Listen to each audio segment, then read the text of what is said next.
He fired her like she meant nothing. Just the maid. Just the help. A one-time mistake. And yet when he returned, broke, betrayed, and begging for a second chance, he didn't walk into his company. He walked into hers. His name was gone from the glass. And hers? Etched in steel. This is not a story about revenge through violence. It's a story about quiet rise, earned respect, and a woman who let the world think she was disposable. Until she owned everything they said she'd never touch. If you've ever been underestimated, if someone has ever dismissed you, ignored your worth, or treated you like you didn't belong in the room, stay with us. Because this story might be your story too. Welcome to Mr. Charles Stories, where American storytelling meets emotional power, hard lessons, and unforgettable outcomes. If this story grabs you already, tap like to help us reach more people, hit subscribe so you don't miss what happens next, and drop a comment. I've been there if someone's ever counted you out. Let's begin. Elena Drix wasn't the kind of woman who made noise. She didn't chase attention, didn't raise her voice, and never asked for anything she hadn't already earned. At 2007, she worked as a maid in the estate of one of America's youngest tech billionaires, Malric Vane, the man behind Vane Tech Holdings. Her days were long. Her tasks were quiet. She knew the sound of imported Italian tile under her shoes better than her own voice. She scrubbed staircases that led to parties she wasn't allowed to see. She folded monogram towels for guests who never learned her name. And every morning, she left a hot mug of espresso outside the frosted glass door of Malric Vane's home office. She never knocked, never peeked in. He never said thank you. In fact, he never said anything until the blackout. That night would change everything. Not immediately, but enough to light the match. And every empire begins with a match someone didn't see coming. Let's tell the story of the maid who became the CEO, and the man who had to beg for the floor he once ruled. Are you ready? Let's go. The marble in the Ashmere estate didn't echo like most mansions. It absorbed sound, which made it perfect for someone like her. Elena Drix knew how to move in silence. 5 years into her position, she could clean a chandelier without a single clink, fold monogram towels into perfect thirds without creasing the emblem, and slip out of a room before anyone noticed she'd been there. That was her role. That was her survival. Malric Vane didn't hire her directly. Billionaires didn't waste time on details like that. His assistant had passed her resume through 2 layers of interviews before the agency placed her at the estate. She was told, "You're to clean, restock, and vanish. No unnecessary conversation, no eye contact." So, she didn't speak until the power outage. It was early spring. A storm rolled in from the Hudson and shut down most of the county, taking the mansion's electricity with it. The generators had kicked in, but only partially. One wing stayed dark. Elena had been in the kitchen when it happened, restocking the fruit basket. By hand, when the lights snapped off and the silence turned heavier. She grabbed a match and started lighting the thick wax candles mounted along the counters. She didn't expect him to walk in. Malric Vane was rarely ever home, and if he was, it was late, or loud, or both. But that night, he stepped into the dim kitchen with his sleeves rolled up and a tablet in his hand, grumbling about failing signals and dropped investors. He looked up, paused. "You lit these?" he asked, gesturing toward the candles. Elena nodded. "Yes, sir." His eyes narrowed. He wasn't used to anyone answering plainly. Most people danced around him, always saying too much. "What's your name?" he asked. It startled her. In 5 years, he hadn't asked once. "Elena," she said. He looked at her, really looked at her, for the first time. She wasn't dressed to impress. No makeup, no polish, just her usual black button-up and apron. "Pretty name," he said, before walking past her and disappearing into the next room. She didn't expect to hear from him again. But she did, the very next morning. At 8:15 a.m., his assistant approached her with a quiet look of confusion. "Mr. Vane requested you bring his coffee today," she said. Elena blinked. "Me? Yes. Specifically you." She didn't ask why. She didn't need to. She just brewed the espresso like she always did, one shot, cinnamon edge, no sugar, and placed it on the tray. When she entered his study for the first time in 5 years, it was like walking into a different world. Floor-to-ceiling windows framed the skyline like a portrait. 2 minimalist desks sat opposite each other with nothing on them, but wireless screens, tablets, and a single leather-bound notepad. Malric stood in front of the window in a grey shirt with no tie, phone pressed to his ear. He didn't turn around. He just held up a hand to signal silence and gestured for her to set it down. She did, and turned to leave. But as she reached the door, he said, "Elena, right?" She froze. "Yes, sir. That's all. Thank you." The requests came slowly after that. Nothing inappropriate, nothing obvious, but intentional. He asked for her to start overseeing the pantry reordering, then the laundry scheduling, then the wine selections for guest events. It was never much, but it was more than he gave to anyone else on staff. Once she passed him in the hallway and he said, "Morning," before anyone else could speak. It felt strange. She didn't smile, didn't respond. She wasn't sure it was safe to. But she noticed his eyes lingered longer than before, not with lust, but with curiosity, like he was still trying to figure out what he had missed all those years she'd gone unseen. 2 weeks later, she was finishing her routine in the library, dusting shelves. He hadn't touched in months when she heard footsteps behind her. She turned. It was him. He wasn't on the phone. He wasn't distracted. He looked different, looser. "Do you drink wine?" he asked. She hesitated. "Sometimes."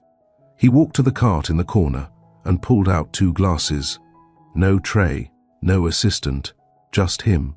Without asking permission, he poured both glasses and handed her one. She didn't take it. "I'm still on shift, sir." He smiled faintly. "This place never stops running. I think that makes us both always on shift." Reluctantly, she accepted the glass. They stood near the window, the city glowing far below. He didn't ask about her past. He didn't offer details about his. He simply said, "You've been quiet today." She stayed silent. "You're always quiet," he added, then looked at her.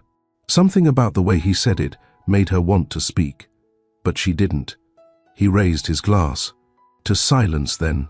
They clinked gently, and drank. She didn't remember falling asleep. But when she opened her eyes hours later, the library was dim. Her neck was stiff, and a thin blanket had been draped over her shoulders. He was gone. The wine glasses were gone too, but the candles still flickered low beside the bookshelf. The next morning, she came in early, prepared to apologize for the moment, whatever it was. But there was no message, no punishment, just his usual coffee request. Except this time, when she delivered it, he said, "You don't have to knock anymore." She didn't know how to feel about that, but it changed everything. Elena didn't change her routine, even after the wine, even after the blanket, even after being told she didn't need to knock. She still entered quietly, still left his espresso on the edge of his desk, still tucked her apron strings twice before turning away. But Malric changed, not dramatically, but noticeably. He began watching her. She could feel it. When she passed him by the hallway staircase, when she was arranging books in the east parlor, when she moved through the kitchen during late-night service. Once she heard him correct a guest who referred to her as the maid. "She runs the house," he said plainly. It wasn't a compliment. It was a shift, a warning, a signal that she was no longer just a uniform in the background. Still, he never touched her. He never crossed the line. He didn't need to.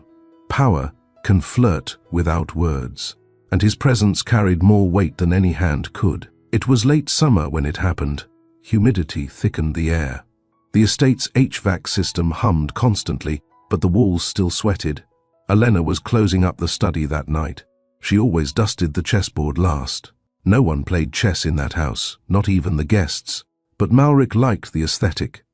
Black marble and white stone, a frozen war in the middle of a sterile room. She wiped the board gently, straightened the bishops. Then she heard him enter. He wasn't in a suit, just slacks and a dark shirt, sleeves casually rolled to his elbows. He didn't look like a CEO. He looked undone. "Wine?" he asked, already reaching for the cabinet.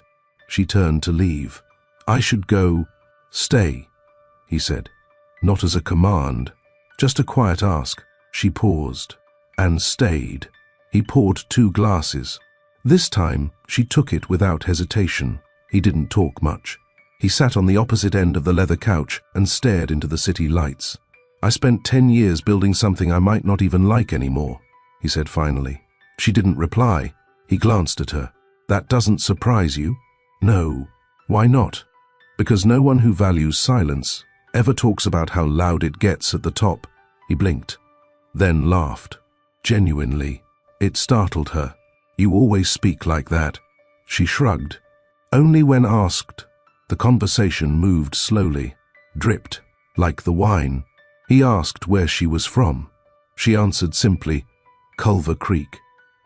Outside Savannah, he asked if she had family. Not anymore. She asked nothing about him, and that seemed to fascinate him more. "You're not curious?" he asked. "No," she said.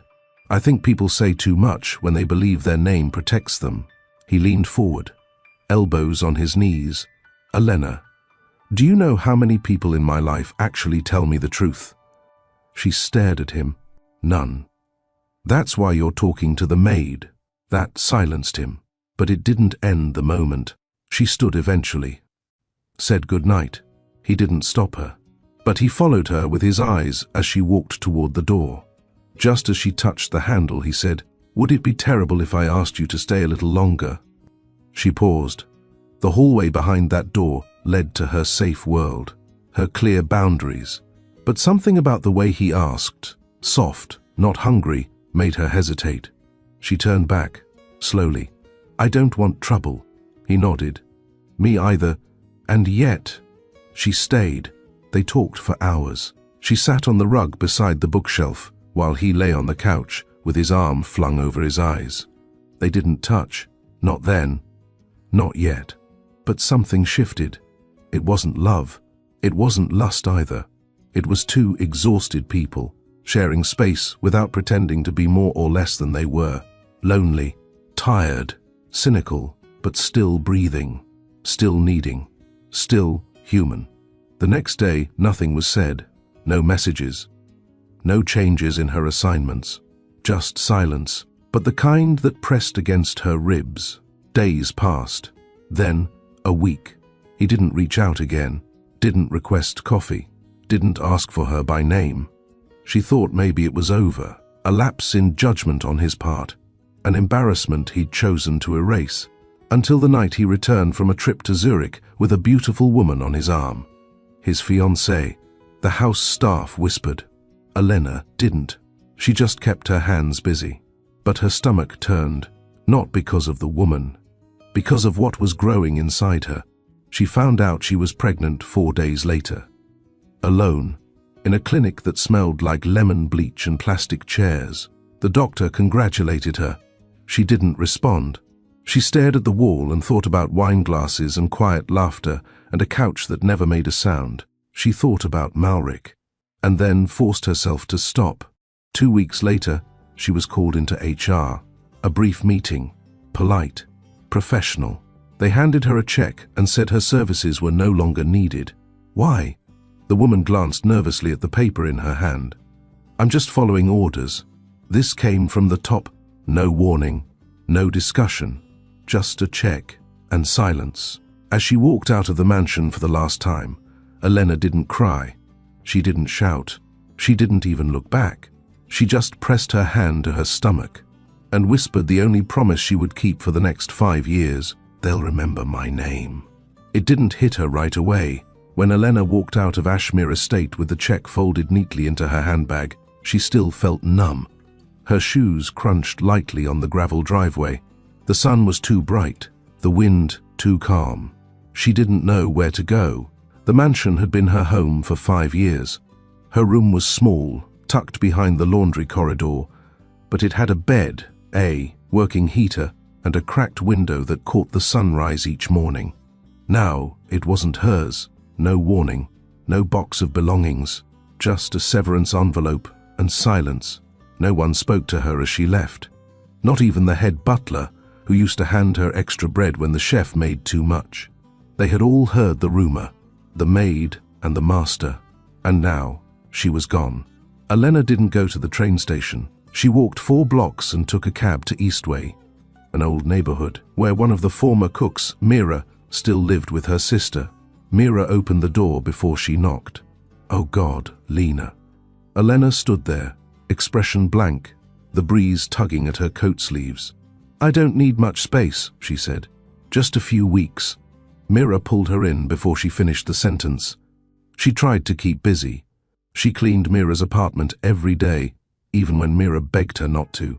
She organized the pantry alphabetically, repaired a torn curtain, filed Mira's receipts into folders. By day 5, she realized it wasn't distraction, it was survival. Because every time she sat still, her hand would drift to her stomach, and her thoughts would spiral. How do you raise a child when you don't even have a place to live? She started applying for jobs the following week. Housekeeping, office cleaning, night shifts, day shifts, anything. But every interview ended the same way. We'll let you know. And then, nothing. By the 3rd rejection, Mira sat her down. They're not saying it, but word got around. The Ashmere staff talk.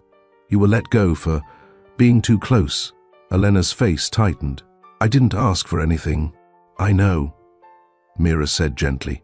But this city doesn't care. She stopped applying after rejection number 8.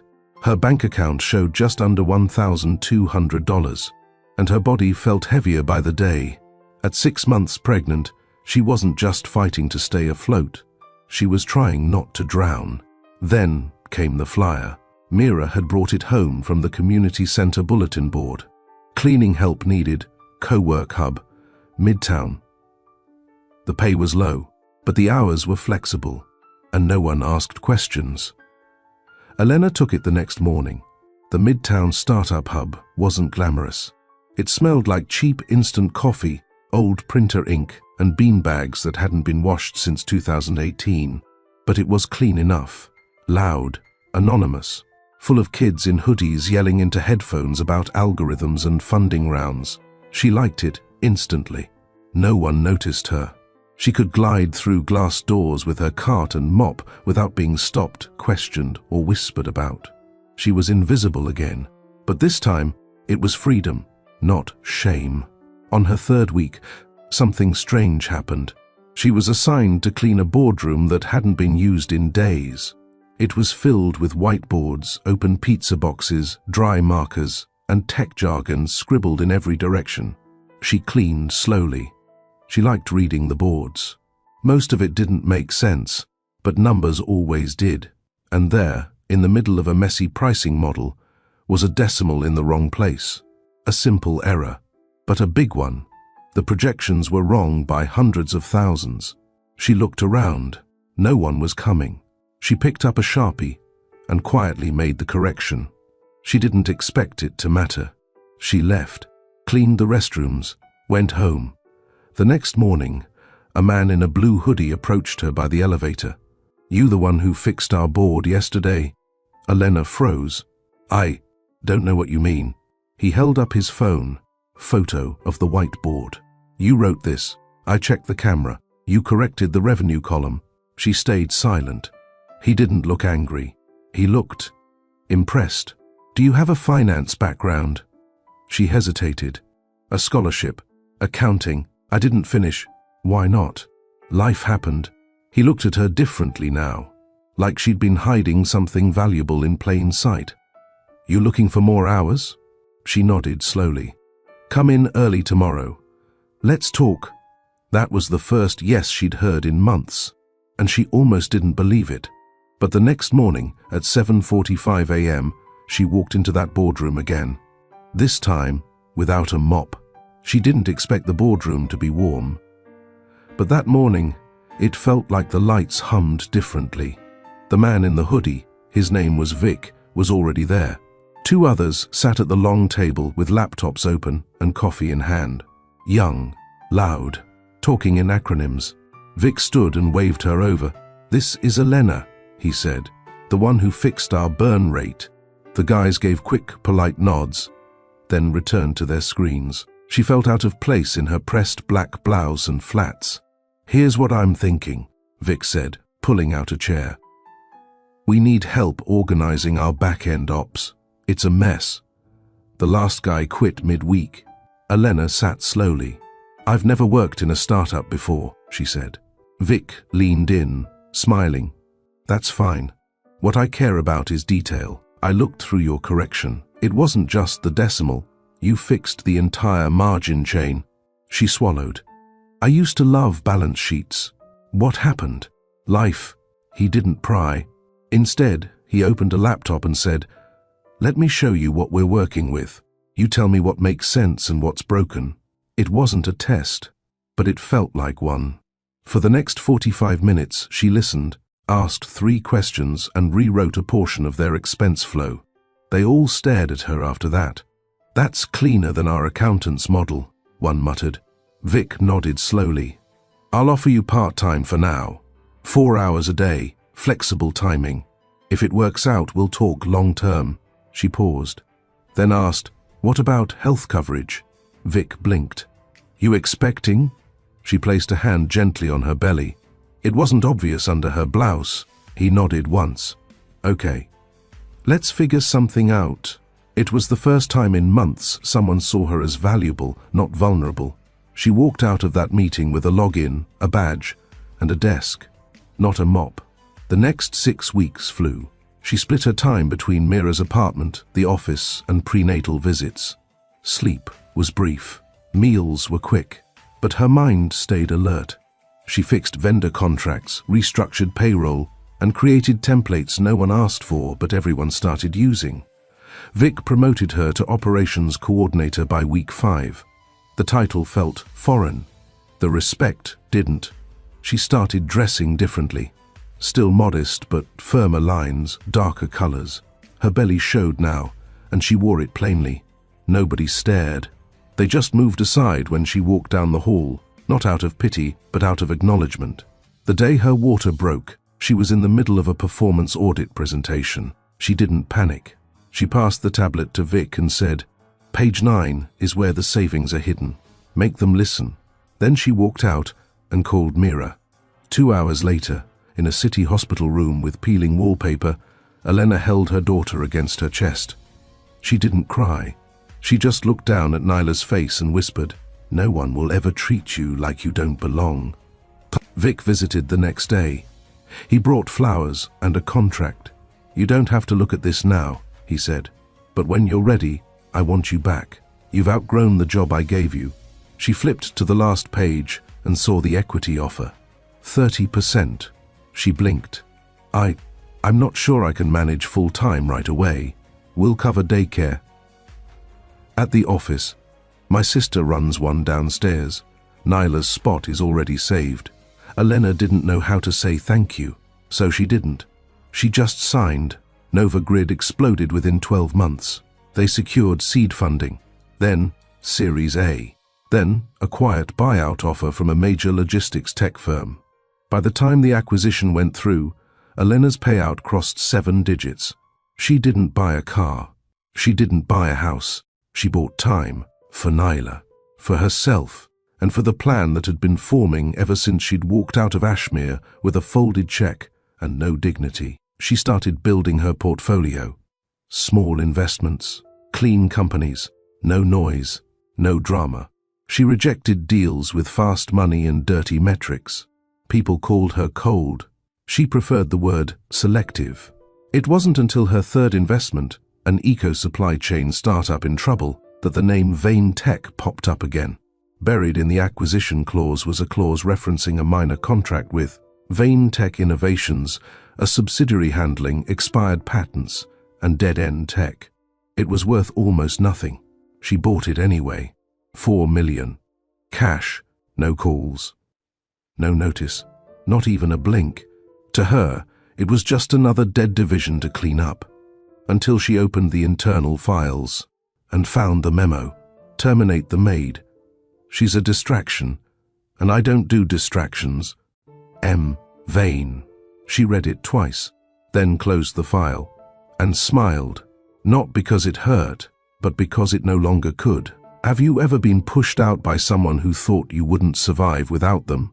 Have you ever had to rebuild from the ground with no help, no support, just your will to keep going? If this chapter hit close to home, drop a comment below saying, "They didn't break me." Tell us where you're watching from, and if you've ever had to rise quietly like Elena. And don't forget to like, subscribe, and share this story with someone who needs a reminder. The people they overlooked today might run the show tomorrow. Elena never planned to build an empire. In the early months of Nyla's life, all she wanted was stability. No noise, no drama, no headlines. She kept her head down at Nova Grid, working from home in the mornings and bringing Nyla to the office in the afternoons. While other executives flashed watches and flew to tech expos, Elena sat, cross-legged on the daycare floor reading color books between Zoom calls. She didn't network. She didn't pitch. She just solved problems, and people started noticing. Nova Grid COO stepped down unexpectedly. Too much travel. A newborn on the way. Vic held a quick vote among the founders. When he called Elena into the small conference room with glass walls, she thought it was to discuss schedules. Instead, he said, "You're the most organized person in this building. You keep everyone calm. Take the COO seat, please." She blinked. "I'm not." "You are," he interrupted. "And if you say no, this company's going to lose its backbone." So she said yes, not because she wanted power, but because it made sense. And when things make sense, Elena moves. 2 months in, their metrics improved across the board. Supplier delays dropped by 22%, payroll errors dropped to 0, and their investor meetings, no longer chaotic pitch decks and empty buzzwords. Elena brought spreadsheets, solid numbers, and a quiet confidence that silenced even the loudest boardroom skeptics. At home, things were simple. Mira watched Nyla when work overflowed. Elena still cooked for herself, still folded her own clothes, still packed her daughter's bag every Sunday night with labeled snacks and backup onesies. But her mind had shifted. She no longer looked for approval. She watched systems, people. She started seeing patterns. How mediocrity got promoted when dressed in confidence. How men stumbled through investor calls but landed 7-figure deals with charm and buzzwords. She took notes and built quietly. One weekend, during a casual founders mixer, a woman in a silver wrap dress leaned toward Elena and asked, "Which firm funds you?" Elena raised an eyebrow. "I fund myself." The woman smiled, polite but doubtful. "Oh, you're one of those self-funded girls. Must be refreshing." Elena smiled back. "Refreshing is watching a man who once fired you walk into a meeting you own." The woman blinked. Elena sipped her drink and walked away.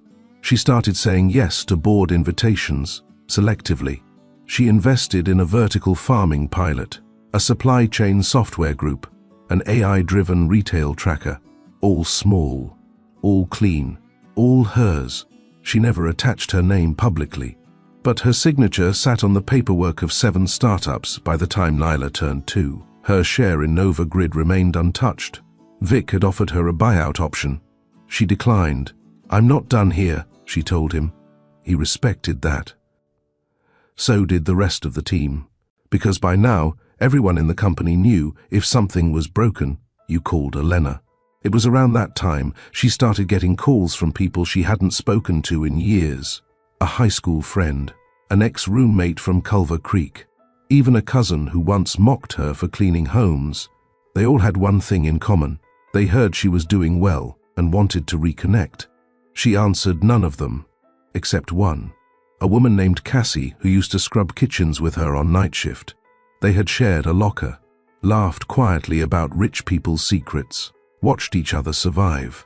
Cassie's message was short. "If you ever need someone you don't have to explain anything to, I'm still around." Elena invited her to lunch. They picked up where they left off, like time had frozen. And for the first time in years, Elena laughed over food that wasn't reheated. Cassie didn't ask about money. She asked about Nyla. And Elena left that lunch feeling something she hadn't in a long time: safe. Later that night, after Nyla fell asleep, Elena sat on her living room floor with her laptop open and documents scattered. She was reviewing a potential acquisition deal, a struggling logistics wing from a dying retail chain. The math was ugly, but the structure familiar. The same outdated software, the same bloated budget practices, the same pattern she'd once seen on a whiteboard and corrected with a Sharpie. She thought of that day often, the day she changed her future by quietly fixing a problem no one had asked her to. Back then, she was just trying to help. Now, she was making moves. She leaned back in her chair, pulled her robe tighter, and whispered to herself, "Everything I needed, I already had." Within 10 months, Nova Grid's valuation doubled. By the 12th, it tripled, and in the 15th, the company made headlines, not because of flashy tech or outlandish founders, but because their logistics model outperformed every legacy competitor without over-promising. Elena had designed that model. It was based on consistency, not gimmicks, simplicity, not spin. When a major tech outlet reached out for a CEO interview, Vic replied, "Talk to the person who built our back end. Her name is Elena." She declined the feature. She preferred to keep building. Inside the company, everyone knew who ran things. Elena's name wasn't on the front page, but her fingerprints were on every line item, system, and milestone. New hires were sent to her first. Investors began requesting her presence at meetings. Other founders reached out, asking her to join their advisory boards. She said no to most, but she watched, studied their patterns, and made a list. She called it Clean Plays, a spreadsheet of broken but fixable companies that needed structure more than capital. By Nyla's 3rd birthday, she'd backed 5 of them, quietly, always from behind, until one of those companies brought her back to a name she thought she'd buried: Vain Tech. It was buried inside a merger packet. A logistics tech firm, Raxon, was planning to offload its underperforming subsidiaries to simplify its books. One of those divisions, Vain Tech Innovations. The same Vain Tech Malric Vain had once ruled like a crown prince, now listed as a legacy IP unit with negative asset flow. Translation: dead weight. Elena raised one eyebrow. Price? Listed at $4.5 million, her advisor said. But honestly, Raxon wants it gone. I think you could land it at 4. She didn't hesitate. Buy it. No press release, no boardroom debate, no name attached. Just one woman in soft denim, nursing a tea while her toddler slept, across her lap, buying a piece of the empire that once discarded her. The files arrived a week later. She sifted through them at night, careful not to wake Nyla. Page after page of bloated costs, stagnant patents, mismanaged funds. But she found something else, tucked in an archived communication log. An internal memo: terminate the Maid. She's a distraction, and I don't do distractions. Vain. She read it in silence, then smiled. Not because it hurt, but because it proved he hadn't seen her at all. And now, she owned the file. She didn't delete it. She moved it to a folder labeled Perspective, then kept building. Within 2 quarters, she'd cleaned the division's books, repurposed its IP, and merged it into a sustainable e-commerce platform back-end. Profits surged. But Elena still didn't go public. She didn't want recognition. She wanted reach. Power wasn't about being known. It was about being undeniable, even if no one clapped for you. Mira noticed the difference first. "You don't flinch anymore," she said one night after dinner. Elena glanced up. "What do you mean? You used to hold your breath every time your phone buzzed. Now, you let it ring." Elena didn't respond. Because Mira was right. She no longer feared being replaced, erased, or rejected. Not because she was untouchable, but because she'd rebuilt a life where no one could take what they didn't give. The last piece clicked when Nova Grid got an offer from Vextrum Capital, one of the most aggressive venture firms in the country. Their executive team requested a meeting. Vic prepped his usual pitch. But before the call began, he pulled Elena aside. "They want you on the call, not just as COO, They know who you are now. Elena stared at the invitation, then smiled. No slides, just the numbers. Vic laughed. You always say that. That's because numbers don't need applause. The call lasted 40 minutes. By the end, Vekstrom offered $60 million for a 51% stake. The team celebrated. Elena didn't drink that night. She went home early, put Nyla to bed, then opened her laptop and started drafting the next wave of acquisitions. Not because she needed more, but because there were still systems out there, messy, loud, broken, waiting for someone who knew how to clean. The hospital bracelet stayed on her wrist for 3 days after Nyla was born.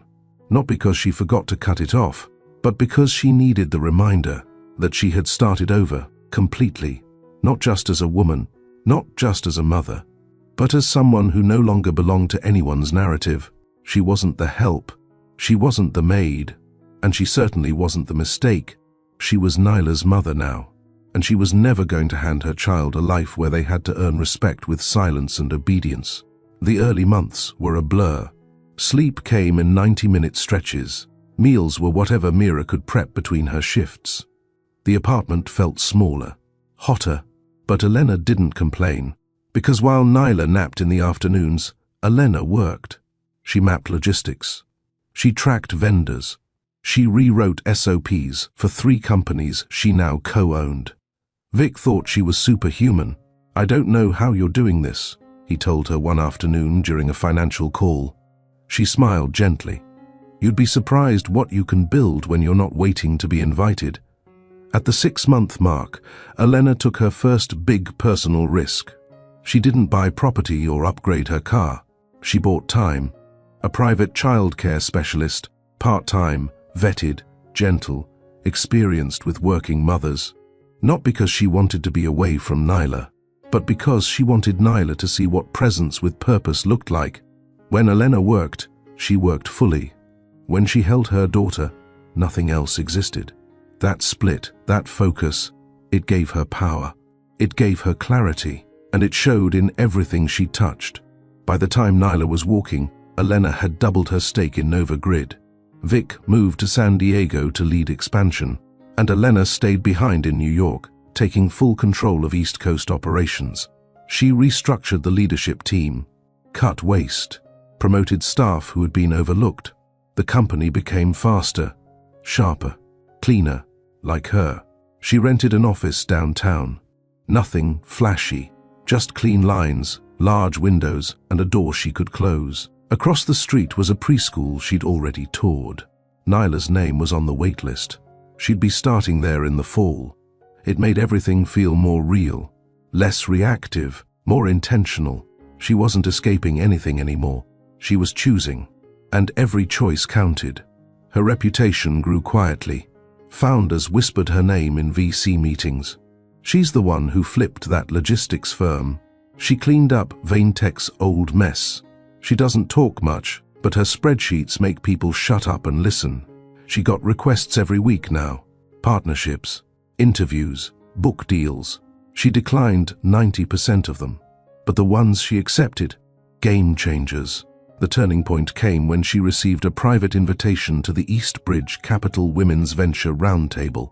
Not a press-heavy event, just 30 powerful women in tech, private capital, and leadership. She almost didn't go, but Mira convinced her. You don't need them, she said, but they need to see what quiet power looks like. Elena arrived in a tailored black suit, no jewelry except a gold band on her right middle finger, a piece she'd bought herself the week she'd bought Vaintech Innovations, not as a symbol of success, but as a reminder, I wasn't supposed to be here. But I am. The room was full of flash, designer dresses, glossy presentations, buzzword-padded speeches. Elena sat near the back, spoke when asked, listened when others performed. Then, during a small breakout session on restructuring equity deals, she made a quiet correction to a guest speaker's projection model. The speaker, a partner at a large VC firm, froze. Wait, are you saying we've been mispricing Series A conversions? Elena nodded. By about 18%. You're not accounting for employee clawbacks under the new grant model. The room went quiet.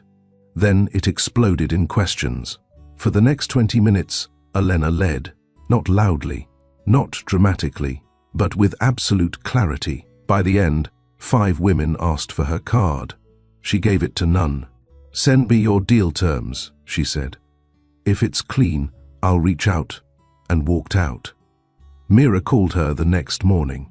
"How'd it go?" Elena looked down at her inbox. 12 follow-ups, 3 proposals, 1 dinner invitation. "I was seen," she said quietly. Mira exhaled. Finally, that night, after Nyla fell asleep, Elena walked over to the large whiteboard in her bedroom, the one she only touched after midnight. She erased the top row and wrote something new. Next, ownership, control, legacy. Underneath it, she added, "Don't get loud, get undeniable." Then circled it once, twice, and turned off the light. The first time someone referred to Elena as a quiet investor, she let it slide. The second time, she corrected them. "I don't invest quietly," she said. "I build without warning." From that moment forward, she stopped taking advisory roles. She started acquiring. Her strategy was simple: find the mess, fix it silently, own it outright. Her first acquisition was a failing packaging distributor that had lost 40% of its client base. Elena met with the owner once, scanned his books, and bought him out in 5 days. She restructured his staff, sold half the fleet, and replaced the outdated invoicing system with a cleaner automated back end. Within 4 months, the company turned a profit. It didn't make headlines, but it made her team trust her completely. No spin, just results. She moved fast after that. A frozen freight logistics startup, a raw materials supplier, a digital vendor matching platform, and then a quiet deal no one saw coming. A controlling stake in Vaintech Logistics East. She'd already bought a dying subsidiary of Vaintech. But this was strategic, because it came with access to Vaintech's oldest contracts, files, and legacy infrastructure. Her legal team raised concerns. Mauric Vane may still have minority rights to some of these systems. She looked at the clause. He won't stop it. He doesn't have the power anymore. She was right. The sale went through in under 2 weeks, and with it, she owned the bones of the very company that once erased her. It wasn't personal, not anymore, but it was precise. Because Elena didn't want to embarrass Malric, she wanted to replace him without saying a single word. And now, she had. Her office was no longer small. She upgraded into a suite with 2 floors, a childcare pod, and a conference wing lined with matte black glass. Nyla's drawings hung behind her desk. Every deal passed through her hands. Every meeting started when she arrived. Every system had her logic, her rhythm, her simplicity. She didn't ask anyone to call her CEO. They just did. Even Vic. "Lena," he said one day, stopping by her office, "do you realize you're running 4 companies right now?" She nodded. "And 1 preschool schedule," she added with a half smile. He laughed. "Seriously, I'm proud of you." She looked up from her screen. "I'm not done yet." A month later, she got the report from her analyst. Vaintech Holdings, the original mother company, was hemorrhaging. Fast. Internal lawsuits, a failed AI expansion, a data breach cover-up, investors pulling out, and Malric gone. No board seat, no public appearance in months. His apartment had been foreclosed. His name wiped from the website. All that was left of his empire was a hollow legal shell, and the pieces Elena had already collected. She stared at the report in silence, then wrote 2 words across the top in pen: "He's done." That night, after putting Nyla to bed, Elena poured a glass of water, turned off her phone, and opened an old file folder from her personal archives. Inside were 3 things. 1. A printout of her first Nova Grid contract. 2. A snapshot of her hospital bracelet from Nyla's birth. 3. A torn check from Ashmere Estate, the one they gave her the day they fired her. She looked at each one. Slowly. No rage, no sadness, just confirmation that everything they thought would bury her, built her. And now, She didn't need their apology, because she already had their position. The next morning, her assistant walked in holding a letter with no return address. "It's handwritten," she said. "From someone named Malric Vane." Elena didn't blink. Set it on the table. She didn't open it. Not yet. She had calls to take, numbers to run, systems to rebuild. But she would, eventually. And when she did, it wouldn't be with bitterness. It would be with clarity, because now she knew being underestimated had been the greatest gift she was ever given. The elevator doors opened, and Malric Vane stepped out onto a floor he didn't recognize. Same company name on the outside, different world inside. He adjusted the collar of his jacket, not tailored, not expensive, and walked slowly past rows of unfamiliar desks. Younger staff, new systems, different energy. No one looked up. Once, people rose when he walked into a room. Now, they didn't even glance. He approached the front desk. "I'm here to see the board." The woman behind the glass monitor blinked. "Name? Malric Vane." She paused, then typed. Silence, more typing, then a polite smile. "Please wait here one moment." She picked up the phone, her tone unchanged. "There's someone here. Says he's Malric Vane." Another pause. Then a nod. "The 12th floor. They said you can come up." She handed him a guest pass, color-coded, no clearance badge, just visitor. He took it, swallowed, and walked toward the second elevator. His fingers shook slightly as he pressed the button, not from fear, from something worse. When the doors opened on the 12th floor, the air was colder, quieter, less startup buzz, more surgical precision. Malric stepped out into a glass corridor with matte black walls and quiet lighting. A woman with a tablet met him halfway. "This way, sir." She didn't introduce herself, didn't ask who he was. She already knew. She led him down the hallway toward a corner suite with double glass doors. And there, standing by the window with the skyline behind her, was a woman in a tailored charcoal suit and soft heels. No apron, no hesitation, no fear. Just Elena. She didn't turn right away. She was reading a report. When she finally looked up, her voice didn't rise. Her posture didn't shift. "Didn't expect to see you here." Malric cleared his throat. "I didn't expect this." Her eyes stayed on him. "I bought the division 18 months ago. It's part of my group now." He blinked. "You don't have the capital to—" "I didn't," she cut in. "Then, I built it." He looked around slowly, as if still hoping this was some elaborate joke. "You were my maid." "I was," she said plainly. "You cleaned my house. I ran your house. Quietly, efficiently. Like I do this one." He took a shaky step forward. "I lost everything." "I read," she said. "Fraud investigation, data breach. You over-leveraged your expansion into predictive software. And the board removed your voting rights." He swallowed. I never expected you to matter." She said. "No," he said quickly. "To become this—" She tilted her head slightly. "I didn't become anything. I just stopped accepting less." There was silence between them. He looked tired, older, the weight of collapse visible in his face, in his clothes, in the way his shoes creaked from too much use. She, on the other hand, looked exactly the same as she had the day they fired her, except now the room was hers. "Why are you here, Malric?" His mouth opened, then closed. Finally he said, "I want to rebuild." Her gaze didn't shift. "And I thought maybe you'd hear me out. Maybe there's a space, anywhere."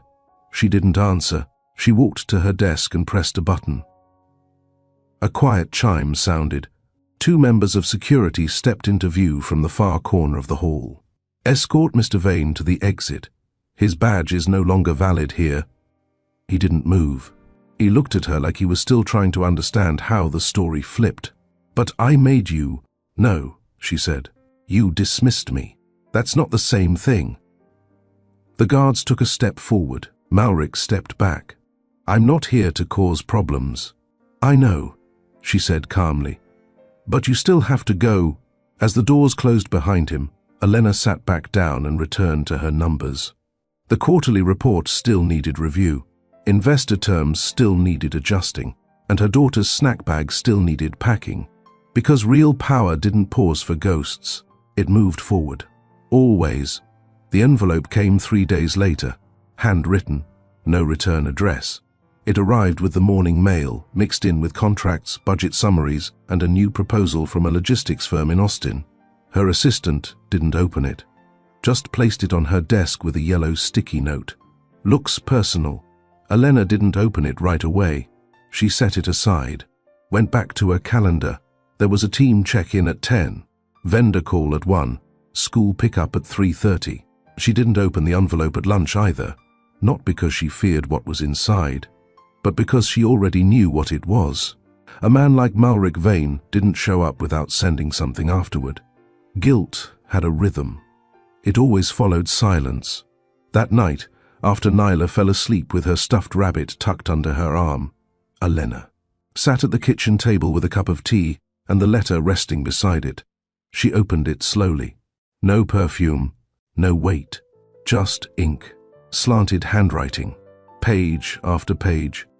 "Elena, I don't know where to begin, so I'll just begin badly. I ruined what wasn't mine to ruin. And I know you don't owe me anything. Not forgiveness, not a second glance. But I'm writing because I've had time, more than I wanted. And every hour I've spent thinking has brought me back to the same image.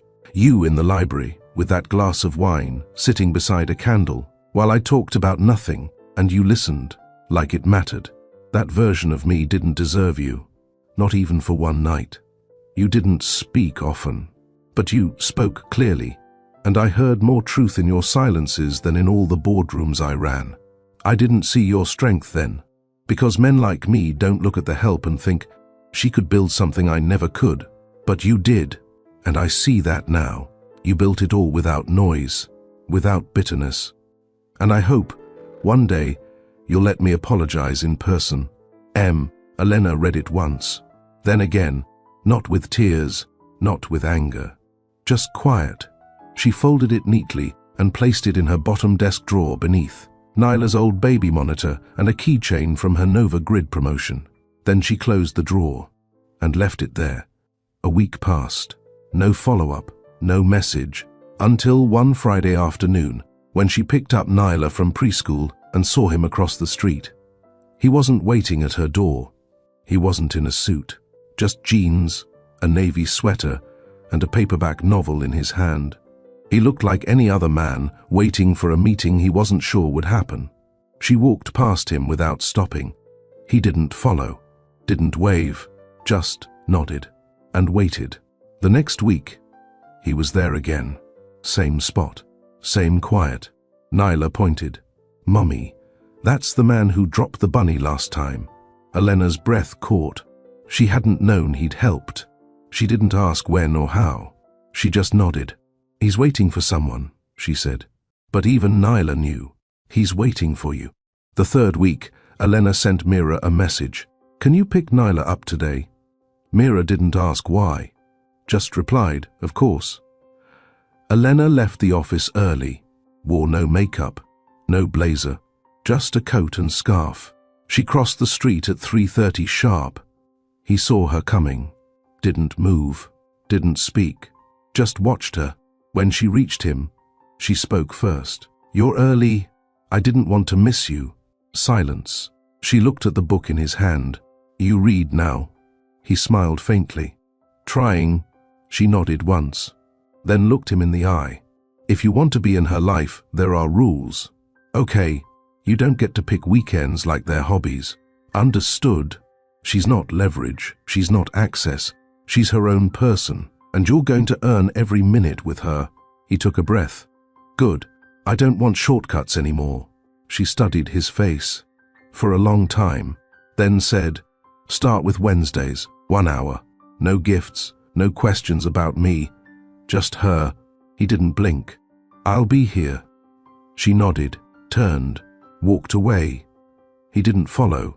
He didn't call after her. Because for the first time in his life, Malric Vane was learning what it meant to wait. And Elena, she was learning that power isn't about the door you close. It's about the ones you choose to open, on your own terms. The office staff didn't recognize him, and that was the point. Malric Vane no longer entered buildings to be seen. He entered them hoping no one would remember who he used to be. He arrived 10 minutes early for his first day at Vestra Solutions, a mid-sized logistics company now quietly owned by Elena's investment firm. Not a flashy name, not a powerful brand, but it was a door, and she had opened it, barely. He wore no tie, no cufflinks, just a pressed button-up shirt and old slacks that hadn't fit right since Zurich. At the front desk, a young man in a hoodie scanned him with polite indifference. Name? Malric Vane. The receptionist tapped a few keys. You're shadowing ops under Ms. Dre. Yes. Second floor. Room 202. Clock in at the tablet on your right. He nodded. Didn't correct him. Didn't mention that he used to own 12 floors like this. That he once walked through glass towers where people bowed without thinking. Those days were gone. And maybe that was necessary. His new desk was small, metal, scuffed on the corner. It faced the supply cabinet and shared a wall with the restroom. He didn't complain. He didn't even flinch. He took the orientation binder and started reading. By 11 a.m., he was already labeling old invoices for digital archiving. By 1 p.m., he was entering vendor dates into a platform he'd never heard of before. By 3 p.m., he was taking notes on a shipping discrepancy log. No one offered him a shortcut. No one said, "Weren't you that guy?" He liked it that way. Because this time, he was working for something other than himself. At the end of the day, as he packed up his things, he looked across the open workspace and saw a familiar figure in the hallway. Elena. She wasn't dressed to impress. Just black trousers, a fitted coat, and a scarf that matched Nyla's backpack. She wasn't there to check in. She didn't even stop walking. But their eyes met for half a second, and that was enough. The next day, he showed up again. Same desk, same binder, more spreadsheets, more silence. He brought a packed lunch and ate outside on the curb. No wine, no meetings, no handlers, just a sandwich in foil and a bottle of water. By the end of week 1, Ms. Dre sent a short report to Elena's office. New hire shows no ego, accepts corrections without hesitation, double-checked his own error log. Might be worth retaining. Elena read it, didn't comment, just forwarded it to HR. Extend contract, part-time only. Review at 30 days. Wednesday came, and with it, his first scheduled hour with Nyla. He waited by the playground gate at 3:20. Elena arrived at 3:35, holding Nyla's hand, dressed in her usual low-key professional coat. Nyla ran to him without hesitation. He knelt to greet her, holding back emotion. "You brought the book," she said. He nodded. "We're on chapter 3, right?"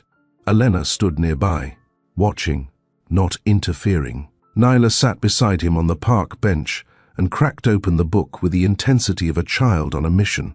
They read for 40 minutes. He did all the voices. She giggled and leaned in.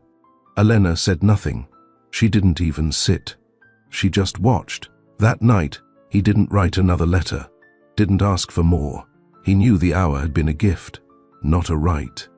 And he wasn't about to break what he hadn't earned. By the end of the 3rd week, Ms. Dre's next report read, Vane is consistent, organized, doesn't ask for favors, staff warming to him, still quiet, still shows up. That was all Elena needed. She added a new clause to his contract. Eligible for internal project work, no title, performance-based. Mira noticed first. How long do you plan to let him do this? She asked one evening as they prepared dinner. Elena didn't pause. As long as he keeps doing it without asking for more. Mira set down the knife. He's trying. I know. Do you still feel something? Elena looked up, not surprised by the question, but not ready to answer it either. I feel curious, because that was the truth, not attraction. Not longing, but curiosity. What does a man become after the applause is gone? Who does he choose to be when no one is watching? The next Wednesday, Nyla gave him a drawing. A stick figure with wild hair. 2 others beside it. One labeled me, one labeled Mama. The third had a question mark. He looked up at Elena. She met his eyes and nodded once. Next week, she said, you can pick her up alone. 1 hour. His voice cracked. Thank you. She didn't smile, just said, don't be late. The first time Malric picked Nyla up alone, he was 15 minutes early. He waited outside the preschool gate, holding a paper bag with 2 sandwiches, a juice box and a book. The next in the series they'd started, Nyla spotted him before he saw her. Malric, she shouted, barreling forward. Not Dad, not yet, but not Mr. Vane either. That alone made his throat tighten. She grabbed his hand like they'd been doing this for years. He didn't say much, just smiled, took her backpack, and walked her to the nearby bench under a row of quiet trees. He'd memorized her allergies, packed the right sandwich, brought the right color crayon pack.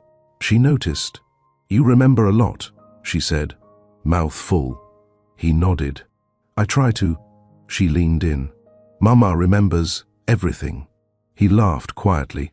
She always did. Nyla blinked at him, then asked, do you miss her? He didn't flinch, didn't try to dodge the question. I miss the things I didn't see when I should have. She tilted her head like she didn't fully understand, but didn't press. Kids know when something's heavy. They also know when to leave it where it is. At 4:30 sharp, Elena pulled up in her car. Malric stood with Nyla's backpack already zipped and her snack wrapper folded neatly into a side pocket. Elena didn't speak at first. She just looked, checked Nyla's face, her posture, her mood, all good.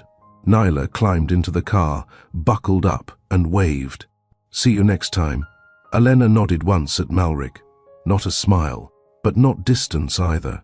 Just acknowledgement that he had done what he said he would, nothing more, nothing less. That night, she stood by her kitchen window, watching the city blink back at her. Mira dried dishes beside her. He's showing up. I see that, Elena said. You think it's real? Elena exhaled. I think he's tired of pretending to be the man he used to be. Mira leaned her hip on the counter. And what about you? Elena stared out the window a while longer, then whispered, I don't miss him, but I'm starting to respect who he's trying to become. The following week, Malric sat in on his first strategy meeting at Vestra. He didn't lead. He didn't speak unless prompted, but he brought data, clean, tight, unpolished numbers that filled in a gap the team hadn't noticed. When the meeting ended, Ms. Dre tapped her pen against the table. Useful work, she said. Surprising. Malric nodded. I've had a lot of time to notice things people ignore. 2 weeks later, Elena invited him to a parent group event at Nyla's preschool. He showed up early, wore a soft blazer, and held a homemade poster they designed together. He didn't try to sit beside Elena.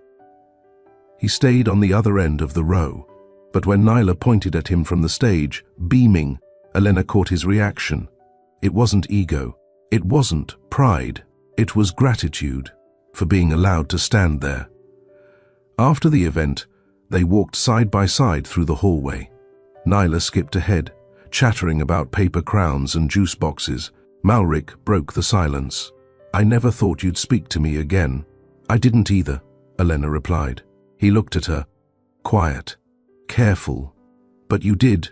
She kept her eyes forward, because I needed Nyla to see the difference between leaving and returning. He nodded once. She's everything. She's watching everything, Elena said. Even when you think she's not. They reached the parking lot. Nyla climbed into her seat and kicked her shoes off with a laugh.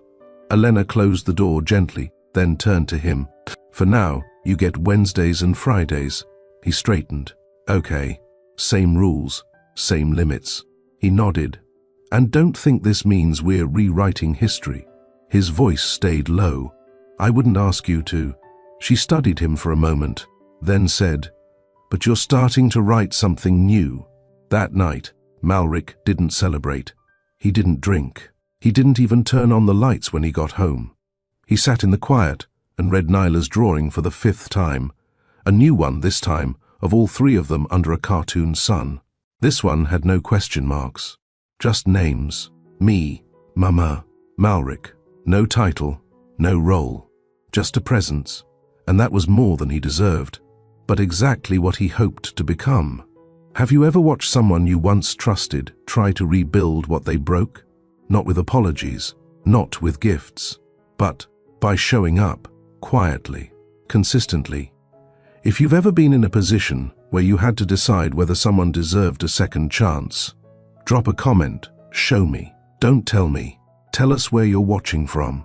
Hit like if you believe redemption starts with effort. And don't forget to subscribe, because this story is just getting started, and so is his climb back. Nyla's Friday pickups had become routine. Malric waited at the gate. She ran to him. He carried her backpack, let her talk endlessly, and returned her safely with every detail accounted for. No drama, no surprises. Elena appreciated that. She never said it aloud. But she watched him. Every time. From across the lot, from the sidewalk, from behind tinted glass.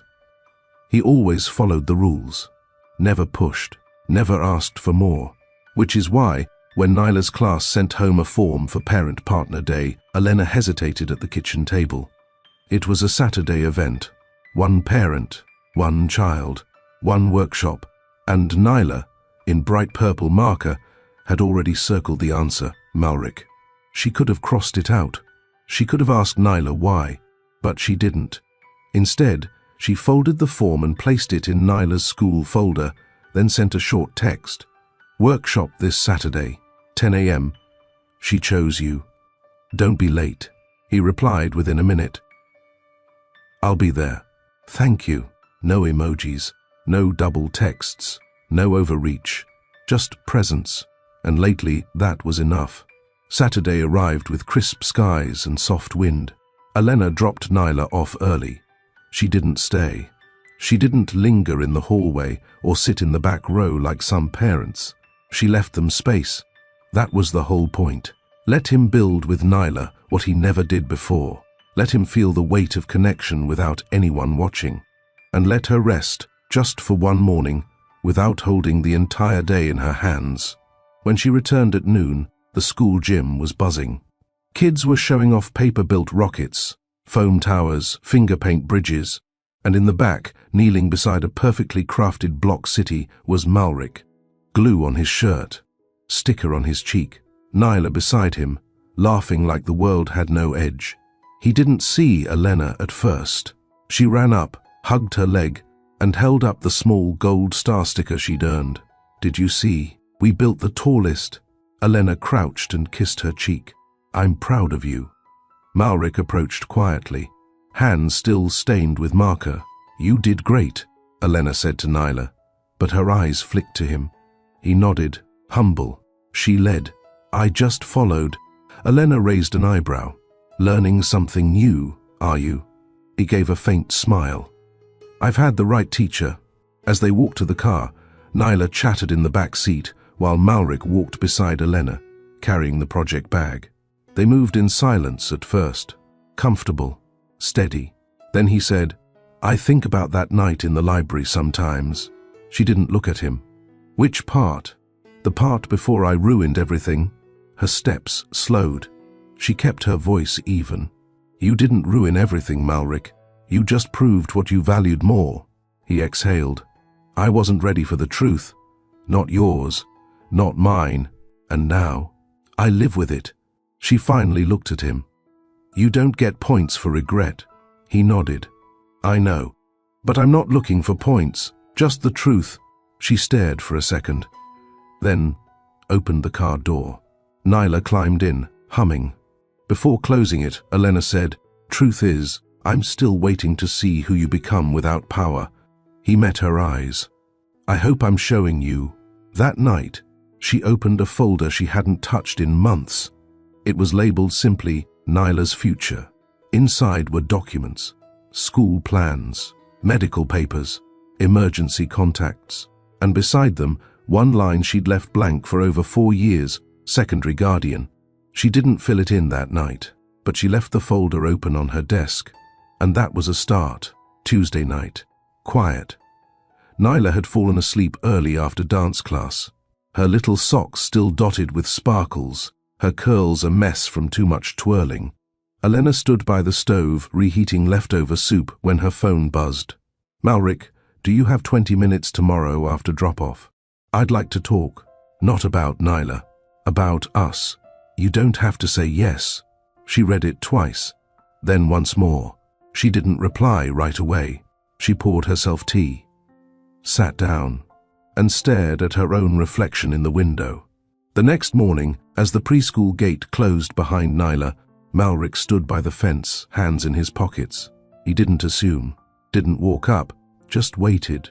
Elena joined him after a long pause. "I have 15, that's enough." They walked toward a quiet bench at the far end of the block, beneath a wide tree whose leaves were starting to turn. No noise, no eye contact, until she sat. He didn't speak right away. She appreciated that. Finally, he said, "There's a lot I could say. I've drafted speeches, but I deleted all of them." She didn't smile. "Smart choice. I guess what I want to ask is..." He paused. "Was there ever a version of us that could have worked?" She looked at him. Not soft, not cold, just steady. "No," she said. "Not with the man you were then." He nodded slowly. "And now?" She shook her head. "This isn't a love story, Malric. This is a story about responsibility." His jaw tightened, but he didn't push. "You were used to controlling people with money. You didn't see me because I wasn't a deal. I wasn't leverage." He exhaled. "You're right. I know." Silence. Then she said something that surprised even her. "But I think you're learning to see now." He looked over at her, carefully. "I don't expect us to be anything. I just want to be a man Nyla's proud to know." Elena tilted her head. "That's a higher standard than you think." "I hope so." They didn't say goodbye. When she stood, he stood. When she turned, he let her walk first. Back to their separate cars, back to their separate lives. But something had shifted. Not enough to change the past, but enough to maybe shape the future. That weekend, Mira came by with groceries and half a dozen questions. "How's your not-boyfriend doing?" Elena gave her a look. "We're not rebuilding anything." Mira shrugged. "You're letting him see Nyla. She's allowed to have a father who shows up." Mira placed the bread on the counter. "You're also allowed to feel something again, Lena." Elena paused. "Feeling something isn't the same as trusting someone." "No," Mira said. "But it's the first brick." That night, Elena checked Nyla's backpack and found a small note folded inside one of her books. Written in crayon. "Mama." Malric said sorry to the lunch lady when he spilled juice. He didn't even yell. "I like that." Elena sat with that, and finally, after nearly 5 years of carrying the weight of silence, she whispered, "Good." The office kitchen was silent when Malric walked in, early, as usual. He liked arriving before the noise, before the clatter of keyboards, before the tension of deliverables, before anyone could ask him who he used to be. He brewed coffee like he always did. Black, 1 mug, no extra cup for anyone else. He didn't bring 2 anymore. He didn't expect anyone to sit across from him, waiting to hear something smart or powerful or visionary. He wasn't the headline anymore. He was the support, and that suited him. By 9:15, the floor had filled with people, and the tension began. A shipment had been rerouted. One of Vestra's oldest suppliers had shorted inventory. Delays were stacking. Staff panicked. Emails piled. Malric didn't speak first. He watched, listened, then stepped into Ms. Dre's office. "I think I can help." She didn't scoff, didn't dismiss. She leaned back in her chair. "Talk." He laid it out cleanly. 3 key calls, 2 backup vendors, 1 system reset. No magic, no posturing, just logic. Dre stared at him after he finished. "You've done this before." "I've seen worse," he said. She tilted her head. You created worse. He didn't flinch. That's why I know how to fix it. Dre handed him her iPad. Do it. But don't burn anything on the way out. By noon, the calls had been made. By 2 p.m., alternate shipments were en route. By 4 p.m., the team gathered in the lounge to quietly acknowledge what had almost turned into disaster. Malric didn't sit with them. He cleaned up the printouts, reset the spreadsheet, rechecked vendor confirmations, and left at 4:58 with a quiet nod. The next morning, an internal message pinged in Elena's inbox. Subject, Staff Adjustment Recommendation. Malric Vane has stabilized 3 key supplier relationships. No overreach, no credit seeking. Recommend testing him in project planning cycle next quarter. Dre. Elena read it once, then again. She didn't reply, but she saved the message and moved Malric's file from probationary to Tier 2 advisory. That weekend, Nyla came home with a paper crown and a new word in her vocabulary. Dependable. Elena raised an eyebrow. Where'd you learn that? Malric said it. He said I'm dependable because I always show up when I say I will. Elena stirred her tea. That's a good word. I said he's dependable too. Elena hesitated, then smiled. Maybe he's starting to be. Later that night, she opened her calendar. Her birthday was 2 weeks away. She had no plans, no party, no interest. She never did. But for the first time in years, she found herself wondering what it would feel like to sit across a table from someone who didn't need her to carry the weight of every conversation. Not romance, not a do-over, just presence. Maybe that was enough. Maybe, sometimes, redemption looked like showing up with nothing to prove and being asked to stay anyway. Elena had never been one for birthdays. No streamers, no candles, no noise. But when Nyla insisted on making a handmade card with buttons glued in the shape of a heart, something shifted. It wasn't about celebration, it was about acknowledgement, and Malric had picked up on that. He didn't show up with flowers. He showed up with groceries, and a folded napkin with 2 sentences. Happy birthday. You don't have to talk. Let me cook. She let him in, watched him move in the kitchen like it was neutral ground. No ego, no performance, just garlic, olive oil, and a steady pace. He made pasta from scratch, sauce from scratch, and said only one thing after plating. You've spent years feeding everyone else. She blinked. I didn't even tell you I like pasta. You didn't have to. They ate in silence, not uncomfortable, not urgent. Just 2 people sitting across a table, with no past to prove and no future to predict. Only the evening. Nyla fell asleep early. Elena tucked her in, came back, and found Malric putting dishes away like he belonged, but not assuming he did. Thanks, she said. For what? For remembering I exist beyond function. He paused, then met her eyes. I see you now, Elena. I didn't before. That's on me. She leaned against the counter. Do you ever wonder if this version of you would have made a better husband? He didn't smile, didn't flinch. Every day, do you expect me to forget? No. Forgive? He hesitated. I hope so.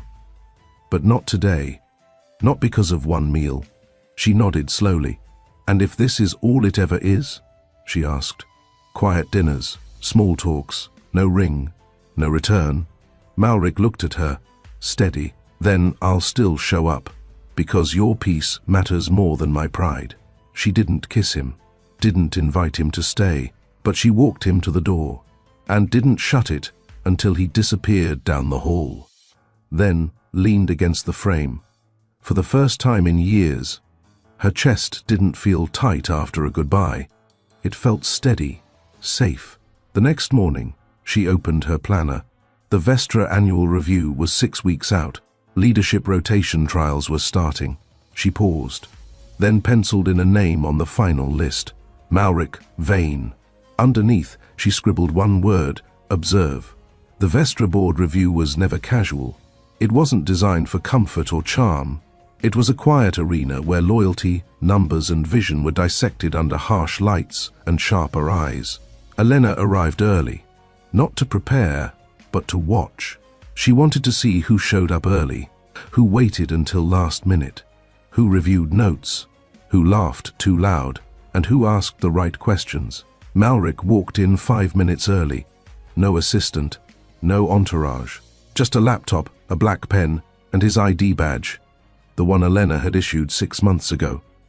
He scanned the room, didn't look for her, just sat in the back row and opened his file. "He's trying," said Leora, her head of development, as she sat beside Elena. "I know. Do you trust him?" Elena didn't answer. Trust wasn't given here. It was tallied, earned, proven, like returns on investments, like dividends, like time. The board started. Presentations moved in sequence. Malric's name wasn't called. He hadn't submitted a pitch, but when the room opened for strategy discussions, he raised his hand. Not first, not last, just confidently, as if he'd thought it through. When they nodded, he stood and said, "You're building from structure. That's good. But you're missing rhythm. Innovation isn't just tools, it's timing, and your teams are out of sync." Silence. Then a few nods. Then Leora smiled faintly. "Continue," the chair said. He spoke for 5 minutes. Clear, specific, grounded, no fluff, no sales pitch, just insight. He sat back down and said nothing else for the rest of the meeting. Afterwards, in the hallway, Elena approached him. "You rehearsed that." He didn't deny it. "I did. You didn't pitch. Didn't need to. You know my ideas." She paused. "But I needed to see if you knew the company." He held her gaze. "I know you. That's the company." She didn't blink. That line would have worked 5 years ago. He nodded. "Today, it's just the truth. That weekend, Nyla got sick. Not hospital sick, but the kind of toddler flu that clings and whines and turns every surface into a tissue zone. Malric offered to stay. Elena almost said no, then looked at him, holding the thermometer like it was sacred, and said, "Fine." He didn't leave for 2 days. Didn't touch her. Didn't hint. Didn't posture. He watched cartoons with Nyla, made soup, cleaned up tissues, folded blankets, and when Elena finally knocked out on the couch, he placed a pillow under her head and dimmed the lights. That night, something changed. Not in his words, but in the way Nyla whispered "Dada," while half asleep in his arms, and the way he choked back tears quietly so she wouldn't wake. Elena woke up to quiet, a rarity in a house with a toddler and a guest. But the dishes were washed. The fridge was organized. Nyla's shoes were paired neatly by the door. She found Malric asleep on the floor next to the couch, a pillow beneath his head, Nyla's tiny blanket over his chest. She stood still for a moment, not out of affection, out of disbelief. He hadn't asked for credit. He hadn't played the hero. He'd simply shown up and not left. That morning, she brewed coffee and poured 2 cups. When he woke, she handed him one. No words, just the warmth of shared silence. He took it gently, as if he knew the cup was heavier than it looked. Later that afternoon, he asked, "Can I take her to the park?" Elena hesitated. He read her pause like a code. "You can come. I'm not asking to be alone with her. I know. I just want her to see I show up when she smiles too, not just when she's sick." That earned him a half nod. At the park, Nyla ran toward the swings. Malric followed, adjusting the straps, checking the chains. Elena sat on the bench nearby, watching. She wasn't watching her daughter. She was watching him. He wasn't performing. He wasn't looking over his shoulder to see if she noticed. He was just present, pushing, laughing, catching, waiting, patient. After an hour, they sat under the shade. Nyla slept in her lap. Malric sat across from her, sweat on his forehead, dirt on his jeans. "This wasn't your life before," she said. "No," he replied. "You wore silk suits and made billion-dollar calls." He chuckled softly. "Now I catch a banana mid-throw and call it a win." She allowed a smirk. "Do you miss it?" "The suits?" He shrugged. Not really. The power. Sometimes. You had control. No. I had noise. There's a difference. Silence lingered. Then she asked what she'd avoided for 2 years. Why did you fire me the way you did? He looked at her. Not evasively. Not guiltily. Just honestly. I was afraid. Of me. Of what you made me feel. You were real. And real things weren't convenient. That's not an answer. It's the truth. I'd built a life I could leave at will. You made me want to stay. And that scared you. Terrified me. Elena didn't speak. She stood, adjusted Nyla's position, and said, "Fear isn't a license to destroy people. I know. You changed my life." "I broke it," he corrected. She didn't argue, didn't comfort, didn't soften. She just started walking home, expecting him to follow. He did. Quietly, respectfully, and more human than he'd ever been. The tech conference hall in Austin buzzed with flashes, murmurs, and tailored ambition. Founders, venture capitalists, journalists, everyone wanted a quote, a handshake, a selfie. But the main event? Elena Drix, keynote speaker, CEO of Drixnova, former Maid turned mogul. Malric stood behind the curtain, holding Nyla's hand. "Is she nervous?" Nyla whispered. "Not a bit." Malric smiled. "She looks pretty in that dress." "She does. You like her." "I do. Like? He paused, then nodded.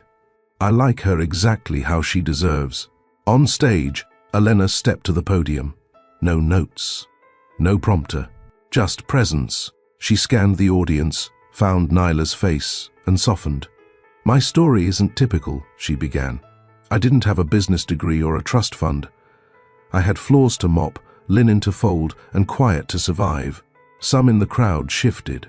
Curious, intrigued, she continued.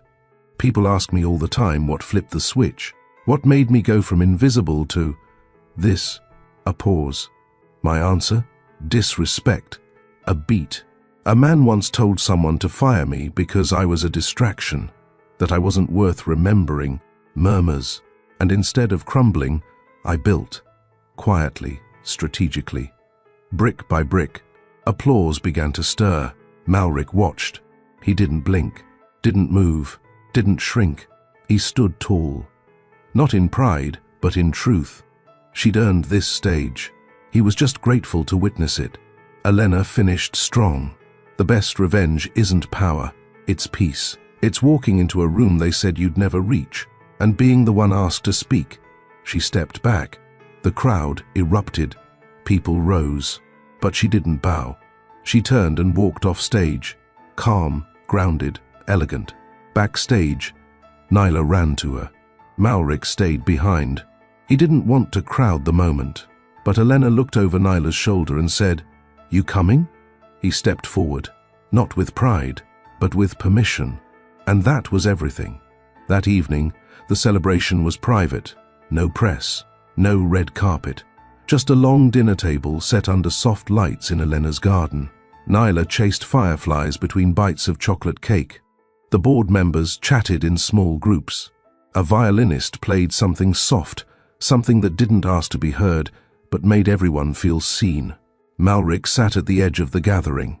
Elena stood a few seats away, talking with a colleague, laughing once, low and warm. He didn't interrupt, didn't move. He was learning stillness.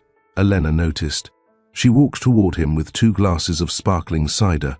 "Peace offering," she said. He took one. "Thank you." She sat beside him, not close, but not guarded either. He studied her, not the way he used to, from ego or interest, but the way a man looks at someone he knows he failed once, and doesn't want to again. "I was going to propose to her that week," he said quietly. Elena didn't answer. "I thought I was in control of everything.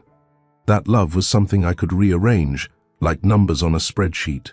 I thought I could leave messes behind and they'd vanish." She finally looked at him. "And what do you think now?" He turned to her, slower, steadier. "That some messes are meant to teach you not to leave the room next time." Silence. Nyla's laughter rang from the lawn. "You're a better father than I expected," she said. "I had the best coach." She raised an eyebrow. "She's 6, she said. "Exactly." They smiled. A first, soft, earned, not flashy, but real. Later that night, as guests left and dishes were cleared, Malrik helped tidy up. Elena handed him a dish towel. "You're not above wiping glass," she teased. He smirked. "I used to think I was above people, and now I'm just trying to show up. For her, for you." Even if the door never fully opens, she paused, watching him dry a wine glass without breaking it. "I don't believe in magic redemptions," she said. "I don't either," he replied. "But I believe people can grow. And growth, when it's quiet and consistent, that's the most trustworthy kind." He nodded. "I'd like to stay in that lane." Elena leaned back on the counter, arms folded. No promises, no titles, no assumptions. "Agreed. Just start where you are and keep showing up." He offered a hand, not for a shake, not for a deal, just to say, "I understand." She looked at it, then took it. "If this story made you pause, feel, or reflect, we want to hear from you. Have you ever been underestimated, only to rise far above? Share your story below, or tell us your favorite moment in this one. Was it the chessboard, the Sharpie, or the glass of cider?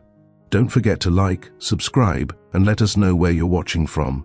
Because here on Mr. Charles Stories, quiet revenge, earned respect, and patient love, we'll always have a seat at our table.